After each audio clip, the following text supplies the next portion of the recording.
Salam alaikum wa rahmatullah. J'espère que tout le monde va bien. La dernière fois, on a lu la sourate al-Fatiha. Cette fois-ci, on va essayer de lire entre les lignes pour comprendre un peu le sens de ces versets. La Fatiha est la plus sublime des sourates du Coran. On l'appelle Fatihatul Kitab, l'ouverture du livre. Elle est la première placée dans le Coran. Et connaître la Fatiha est primordial. On la répète plusieurs fois par jour dans nos prières, as-salat, d'où son autre nom, as-sab'ul mathani, les 7 versets répétés. Et elle a beaucoup d'autres noms qui lui sont attribués. On va faire une explication qui est simple, tout en se disant que c'est un dialogue qui se passe entre nous et notre Seigneur. Alors on va commencer. A'udhu billahi minash shaitanir rajim. Bismillahirrahmanirrahim. Bismillah, on va y aller mot à mot, bi avec ism le nom, avec le nom d'Allah.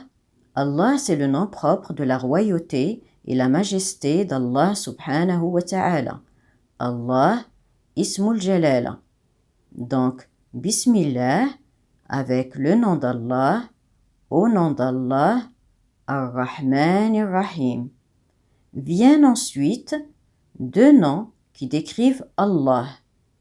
Ar-Rahman Ar-Rahim, du dérivé Ar-Rahma, pour nous montrer sa compassion et sa clémence. On continue. Alhamdulillahi Rabbil Alamin. Mais avant, on revient à Bismillah pour ouvrir une parenthèse. Bismillah est très importante dans notre vie de tous les jours. C'est avec Bismillah qu'on commence toutes les choses qu'on entreprend de faire. Donc, toutes les démarches portant Ismullah sont bénéfiques pour nous et comportent la baraka de son nom, subhanahu wa ta'ala. Sinon, les actions auxquelles on ne dit pas Bismillah, Ash-Shaytan yusharikuna fiha, c'est-à-dire que Shaytan est associé avec nous dans tout ce que nous entreprenons. Si vous voulez bien me prêter attention, vous remarquerez que Bismillah n'est pas une phrase complète, il lui manque le verbe. Et c'est l'action que je fais qui vient constituer la phrase.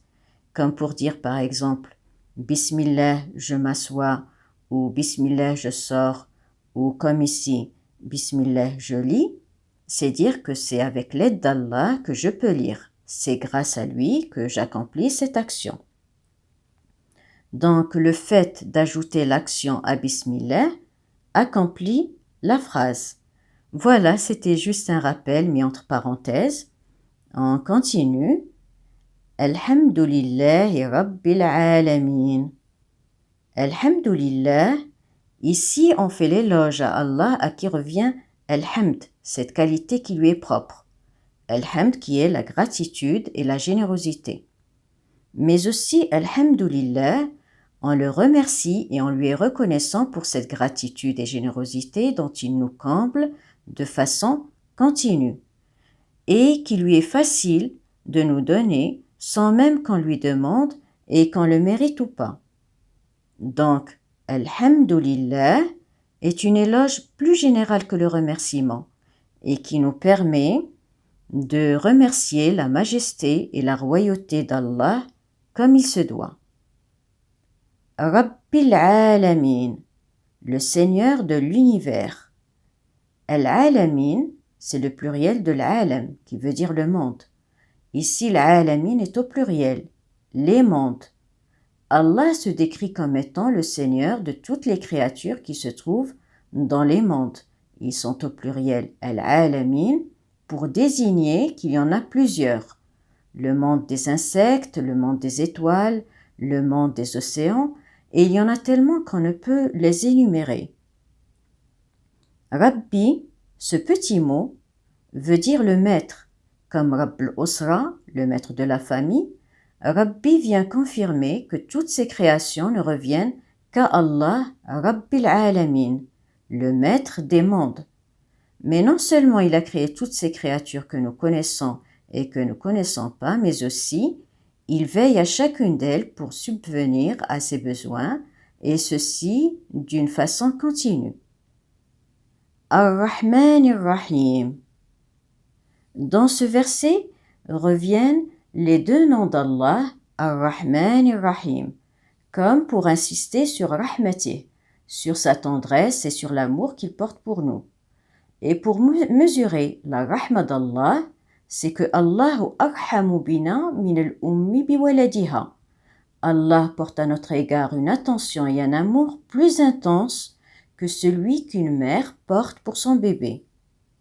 Donc, Ar-Rahman Ar-Rahim nous décrit comment est le Seigneur de l'univers, Rabbil Alamin. Mais Allah a plusieurs noms qui décrivent sa personnalité. Il en a 99 et on ne pourra faire connaissance d'Allah qu'à travers ces noms qui lui sont attribués. Et ainsi, on parviendra à l'invoquer par ces noms selon les circonstances. On continue. Maliki Yawmiddin. On va essayer de voir chaque mot. Malik, le roi. Yawm, le jour. Ad-Din, qui vient de Dain, les dettes. Yawmiddin, le jour où on aura des comptes à rendre. C'est le jour du jugement. Et Allah, le roi, Al-Malik, c'est le maître de ce grand jour. Maliki Yawmiddin, ce verset vient faire un rappel qu'on aura une rencontre avec notre Seigneur.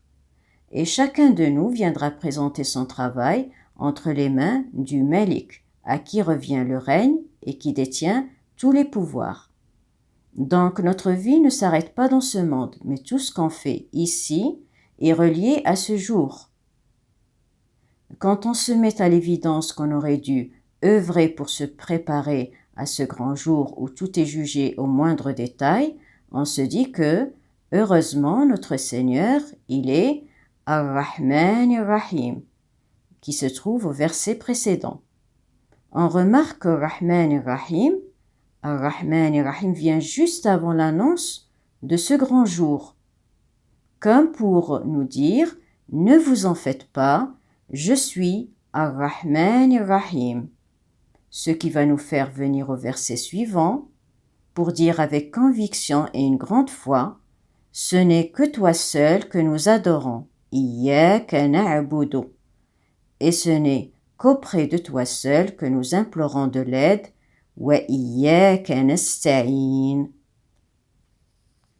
Iyyaka, ici, se répète 2 fois pour renforcer qu'on ne se retourne qu'à toi seul et personne d'autre. Iyyaka, et qu'on reconnaît notre faiblesse et qu'on a besoin de toi l'unique, Iyyaka, pour nous aider.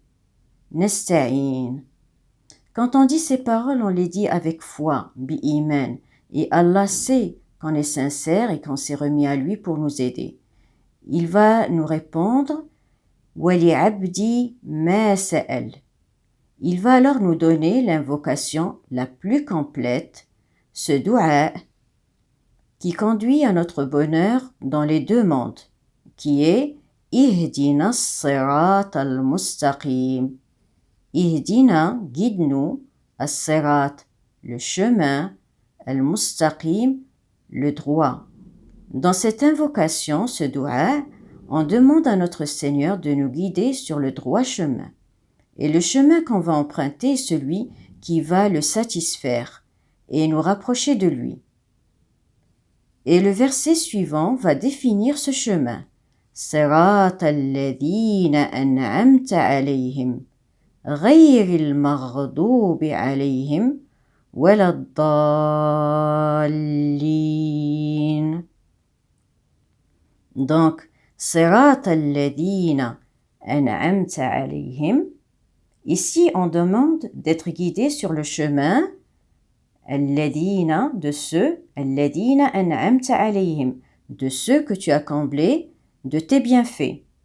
Si Allah les a favorisés, c'est qu'ils l'ont adoré avec connaissance, abadullah ala ilm. Mais aussi ils ont pratiqué cette connaissance pour l'adorer comme il se doit. Ghayril maghdubi alayhim. Ici, on demande d'être préservé pour ne pas être comme al-maghdubi alayhim, ceux dont Allah n'est pas satisfait, et à éloigner de lui. Al-Maghdubi alayhim sont ceux qui ont la connaissance d'Allah mais n'ont pas pratiqué cette connaissance. Wala et ni, wala dallin, ni d'être de ceux qui se sont égarés. Ad-dallin, les égarés, sont ceux qui n'ont pas cherché à connaître la vérité et à vérifier où est le vrai chemin. Quand on finit, on dit « Amin », que cette invocation, ce dua, soit exaucé. Ce dua, « Ihdina as-sirat al-mustaqim », on le dit plus que 17 fois par jour dans nos prières pour montrer qu'Allah sait ce dont nous avons besoin, c'est d'être guidés. Ihdina. Il y a des risques de se perdre en cours de route et ne pas arriver à notre destination, qui mène à notre première demeure, celle de nos parents. Nos parents Adam et Ève ont dû quitter le paradis à cause de leur ennemi, Ash-Shaytan. Cet ennemi juré a fait le serment de se mettre sur notre route et a juré notre perte. Il met en œuvre tous ses efforts pour nous dévier de la bonne voie, as-sirat al-mustaqim, et nous empêcher de venir à notre demeure éternelle, le paradis. Voilà, c'était une explication vraiment superficielle de la sourate al-Fatiha qui cache en elle des richesses inépuisables.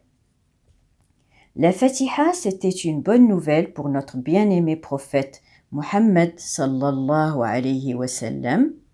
C'est un cadeau pour Ummati, donc c'est un cadeau pour nous.